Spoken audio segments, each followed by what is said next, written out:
During the first scene of Deadpool and Wolverine, one of the agents attempting to arrest our main merc says that he's under arrest for, quote, too many crimes to list. Now, that may be true, but that isn't going to stop us from trying. Because today, we're sentencing Deadpool and Wolverine characters for their crimes. And spoilers ahead for the new Deadpool and Wolverine movie, as well as the first two Deadpool films. But let's start with some of the secondary offenders, starting with Dopinder. Before we met Vanessa, Colossus, or even Weasel, the first friend of Deadpool's we saw in the series was his go-to chauffeur, Dopinder. These two have a surprisingly wholesome bond. Bandhu is more craftier and handsomer than me. Well, I think you're pretty darn cute. Dopinder is friendly, mild-mannered, and forgiving, and is always there when Deadpool needs him. Unfortunately, when Deadpool needs him, that usually results in some aiding and abetting via getaway driving. On top of helping a wanted criminal, he's also known to engage in some reckless driving, which endangers the people around him. Given his line of work, that would probably be enough to get him a few years behind bars and maybe even a loss of driving privileges. But then there's a little subplot he engages in. See, when Deadpool encourages Dopinder to never let go of his love interest, he takes this advice to the extreme by kidnapping his romantic rival, openly plotting to murder him, and in Deadpool 2, it's revealed that he actually succeeded in doing so, which gave him a taste for blood. And the verdict is, we started with Dopinder because we figured he'd be one of the lighter sentences that we dish out, but no. On top of helping a mass murderer and risking countless lives with his reckless driving, Dopey here just straight up killed a dude. And not just that, he admitted he wanted more. So as much as we love Dopinder, the guy has some serious issues.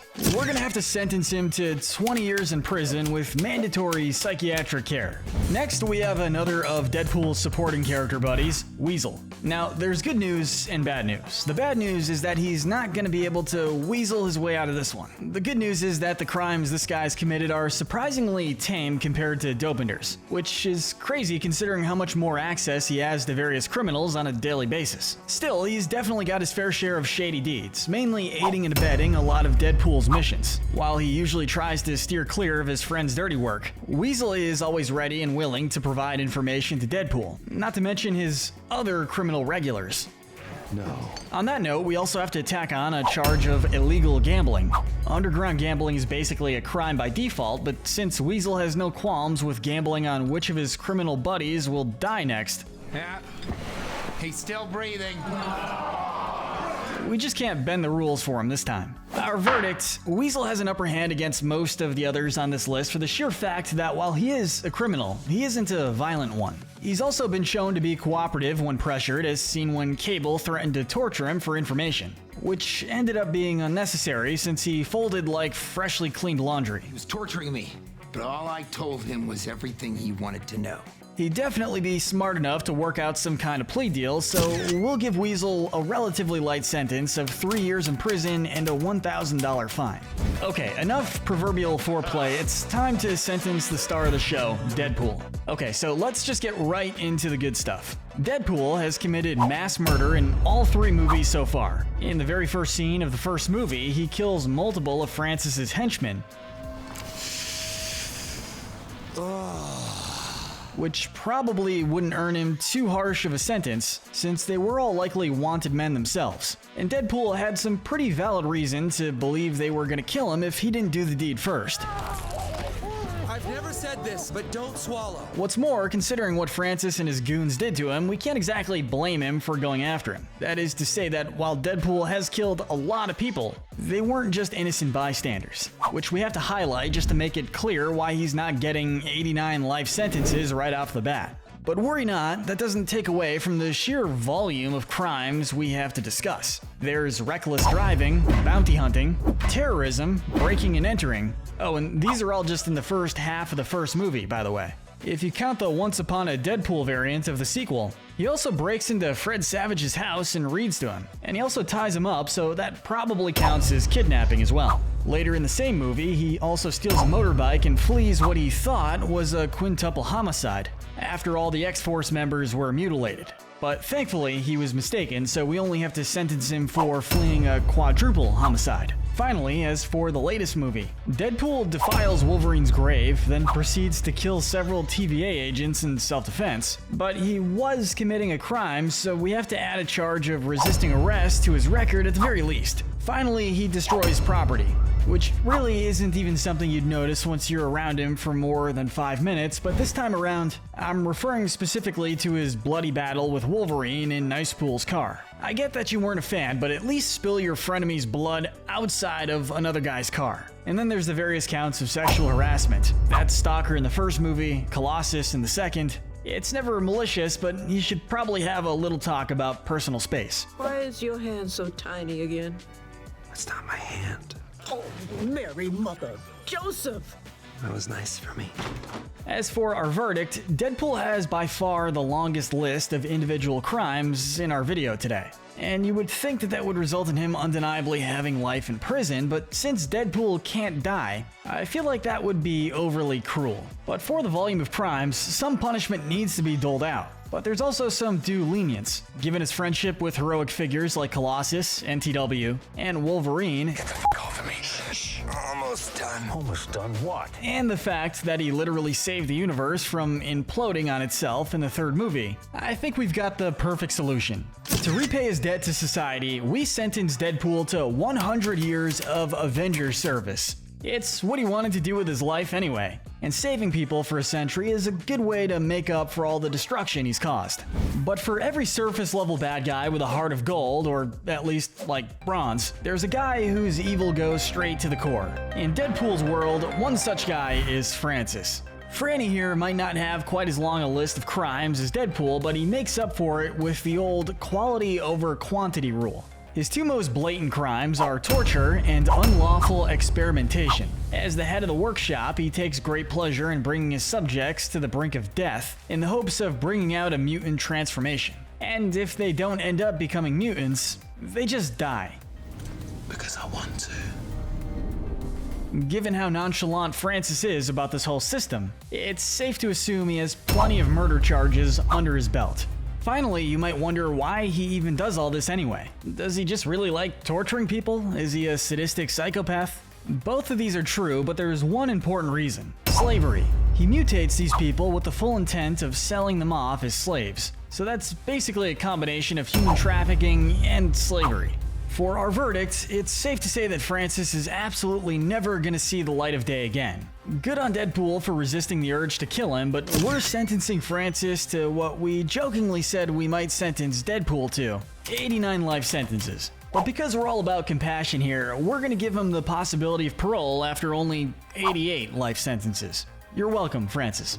Next, let's talk about a slightly less evil torture enthusiast, the Headmaster from Deadpool 2. Well, maybe that's being a bit reductive. Sure, they both like torturing, but Headmaster here and Francis have some significant differences, namely their targets. Instead of torturing normal people to try to make them mutants, the Headmaster tortures already mutant children. So if you thought it was something less horrible, no. This guy is guilty of countless charges of torture, kidnapping, and child abuse. No remorse, no redeeming qualities, just a guy who tortures mutant children out of sheer prejudice against them. The verdict: while he isn't quite as sadistic, the Headmaster really isn't much better than Francis. Obviously, losing his so-called orphanage is the bare minimum that needs to be done here. We're sentencing this creep to life in prison without the possibility of parole, as well as $1 million in fines for all the destruction Russell caused as a direct result of his abuse.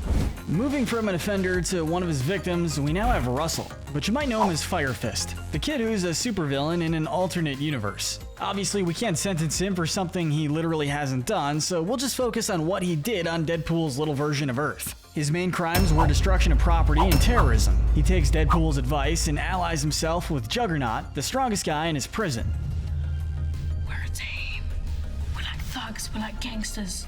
Once they're out, the two go on a violent, massively destructive crime spree. And on top of that, there was the attempted murder of the Headmaster. And while none of us would blame him in the context, it's still something to take into consideration. Now, Russell did some bad things for sure, but they weren't the result of some diabolical scheme or anything. This is a kid who spent his entire life being tortured and abused for things beyond his control. Our sentence for Russell is a mandatory 6 years probation under the X-Men. This way, his newfound family can teach him how to control his emotions and heal from what he's been through. and they can keep him from destroying any more property. Next up, we have Cable. Cable is the time-hopping husband out for vengeance against the man who killed his family, or rather, he's looking for a way to prevent said man from killing his family. He does so by traveling through time to kill Russell in the past so he won't murder his family in the future. And although we are sympathetic towards his motives, this is still one of the more egregious crimes on our list. Hello, Russell. Attempted murder of a minor. We all know he didn't succeed, but if he were tried even for the attempt, the "my family is dead in the future" excuse probably wouldn't do him much good. He also kidnaps Weasel and extorts information out of him, showing that once he's decided on a plan, he's more than willing to use others for his own benefit. What's the most pain you've ever felt? But he also shows some moral standards when he agrees to let Deadpool try and get through to Russell, instead of outright killing him. And when this proves successful, he goes back in time to save Deadpool's life. Oh, you did it for me. No, I didn't. Russell did do some unspeakable stuff. Still, he managed to do the right thing and ultimately saved a life in the process. But for his recklessness, we're giving him a relatively merciful sentence of 10 years in prison. And guys, I swear we're almost to Wolverine. But first, let's quickly talk about Juggernaut. Of the many mysteries surrounding the MCU, one of the most mysterious is just how they managed to fit Juggernaut in a jail cell. He's considered particularly monstrous by even the other inmates of his maximum security prison, and given that we see him engage in terrorism, destruction of property, and attempted murder, with none of the sympathetic traits Russell had, mind you, it's safe to say his reputation was somewhat warranted. He gives the vibe of a villain who likes to break stuff and people for the fun of it. I'm gonna melt you down and make a cock ring. He does seem loyal to the few people he lets in, but when he's a complete force of destruction to literally everyone else, it doesn't earn him a lot of brownie points. Since I don't think locking a guy like Juggernaut in a prison cell is going to accomplish anything but frustrating a violent criminal and wasting a lot of tax dollars, we offer an alternate solution. We're sentencing Juggernaut to life quarantine under the X-Men. We'll get him a special home made of indestructible material, observe his behaviors, and keep him stocked up on giant punching bags, all while seeing if we can reform this guy. Because if he can be reformed, he would make a great ally. Now, without further ado, it's time to get to the other half of the friendship necklace, the sharp shanker himself, Wolverine. Now, there's plenty of assault going on here. Wolverine has a very short temper, even compared to Deadpool. When he and Deadpool are sent to the void by Nova, Wolverine immediately gets pissed off and stabs him with his claws. We're also going to count this as attempted murder, even if Deadpool isn't able to actually die. We could definitely mention his killing of Sabretooth, but since the latter attacked first, we'll call that one self-defense. Additionally, Wolverine shares some of the same crimes as his new frenemy. Petty theft like stealing drinks, destruction of property for Nicepool's dearly departed car, and if killing someone with words was possible, we'd have an extra murder charge for the absolute verbal thrashing he gave Deadpool. But considering that he's guilty of multiple counts of murder in his own universe, we still have to add that onto his record. Wolverine has made a lot of mistakes, but like Deadpool, he proves himself to have a good heart at the end of the day. And like Deadpool, he also contributed to literally saving the entire universe, so our sentence for him will be similar. Wolverine will be sentenced to a lifetime of service to the Avengers. Or the X-Men, I guess. Basically, just let him do hero stuff and we'll call it even. Next up on the docket is Ladypool. Her main crime is rioting, since she's leading a whole army of Deadpools to wreak havoc on their new turf. There's also a charge of attempted murder against Deadpool and Wolverine, and at least one actual murder against poor Nicepool.